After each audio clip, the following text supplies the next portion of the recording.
Você sabe lidar com o dinheiro dentro do casamento? Como vocês se comportam dentro do casamento quando o assunto é dinheiro? Isso é um tabu entre vocês? Vocês não conseguem falar sobre dinheiro? Eu sou Silvana Blanc e estou aqui para te ajudar a transformar o seu relacionamento.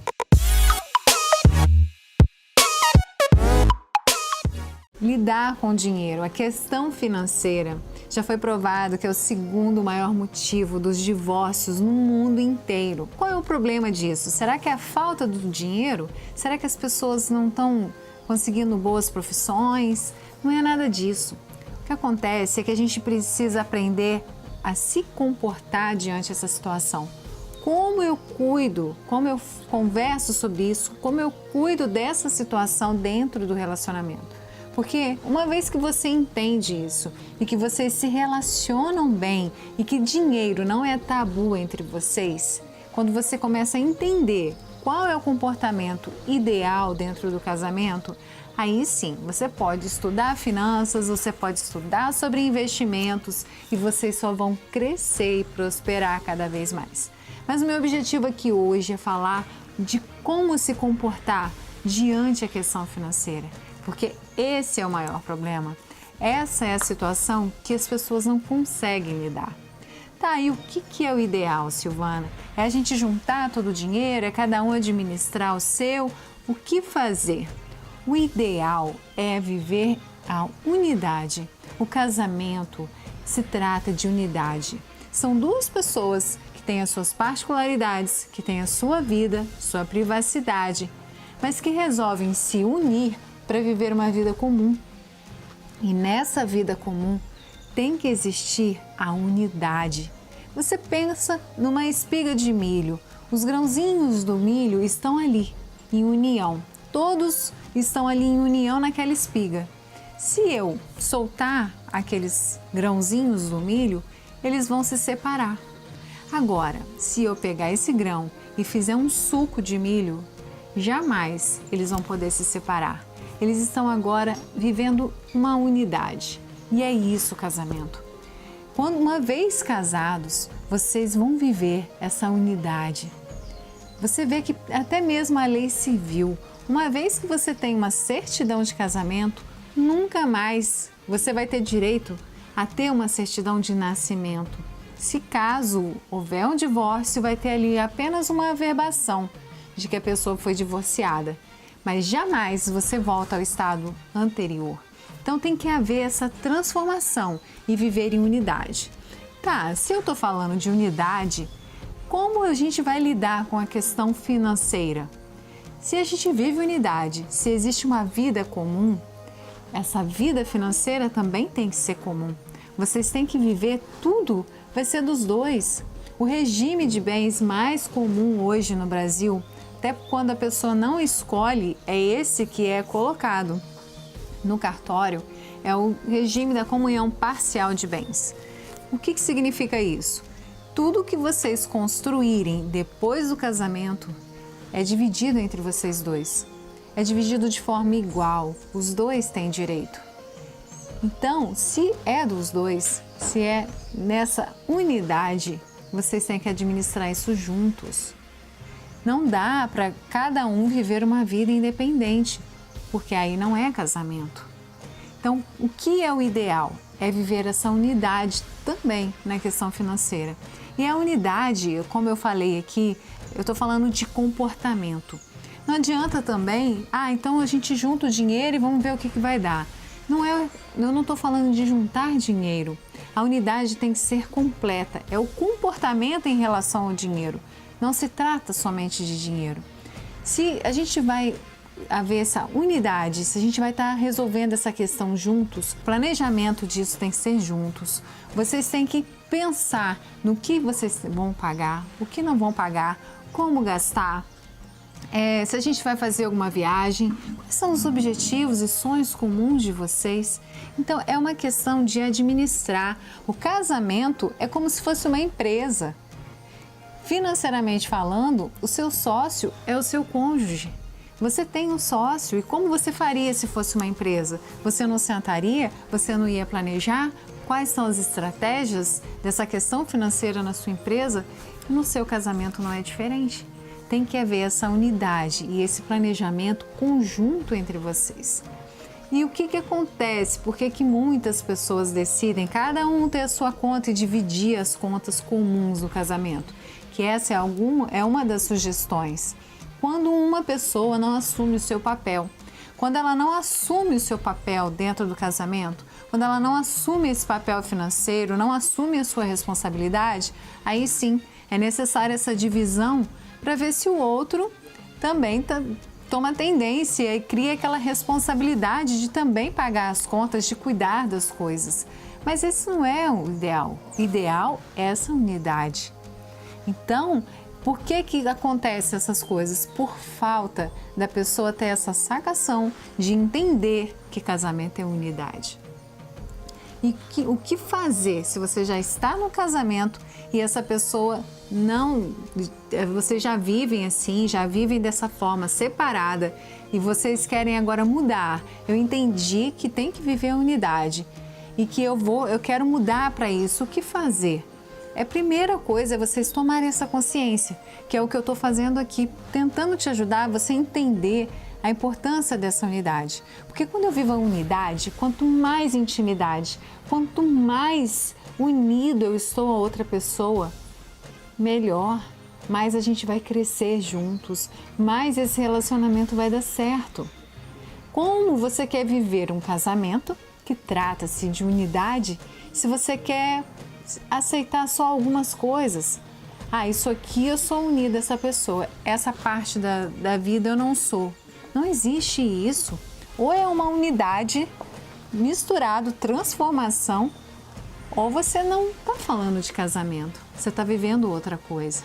Então tem que ter essa consciência. Se você hoje vive diferente disso, vocês começarem a conversar sobre isso, começar a discutir sobre isso, a mostrar para o outro a importância que tem em vocês se unirem para poder conversar sobre essas coisas, porque senão a família realmente vai entrar numa decadência, numa falência, porque é necessário essa intimidade, essa unidade, vocês estarem juntos no mesmo objetivo. E como eu estou falando aqui de comportamento, existem 5 perfis de pessoas que seria muito interessante que antes do casamento a gente conhecesse o perfil do outro e já se falasse da questão financeira antes do casamento. E muitas pessoas não conversam. Quantas vezes em cursos de noivos, pessoas preparando para o casamento, eu pergunto, vocês já conversaram sobre dinheiro? Vocês já falaram como vai ser essa divisão ou como vocês vão lidar com isso? E muitas pessoas não conversam sobre isso antes do casamento. Esse é o primeiro erro. A gente precisa saber qual é o perfil da outra pessoa para a gente saber como lidar. Segundo Gustavo Cerbasi, em seu livro Casais Inteligentes Enriquecem Juntos, existem 5 perfis de comportamentos em relação ao dinheiro. O primeiro deles é o poupador. O poupador, ele tem um ponto positivo, que ele é uma pessoa disciplinada, ele tem a capacidade de economizar. E o ponto negativo dele é que ele se conforma com aquele padrão mais ou menos, um padrão mais simples. Ele não tem assim, uma estratégia, uma vontade de crescer. Então, esse é o ponto negativo. Tem o segundo, que é o gastador. Ele tem pouca rotina e muitos hobbies, porque ele está preocupado com hoje. Eu tenho dinheiro, eu vou gastar agora, eu vou viver a vida hoje. Só que ele tem um ponto negativo. Como ele só pensa no hoje, ele precisa de estabilidade no momento e ele não pensa no futuro, ele não tem um projeto de futuro.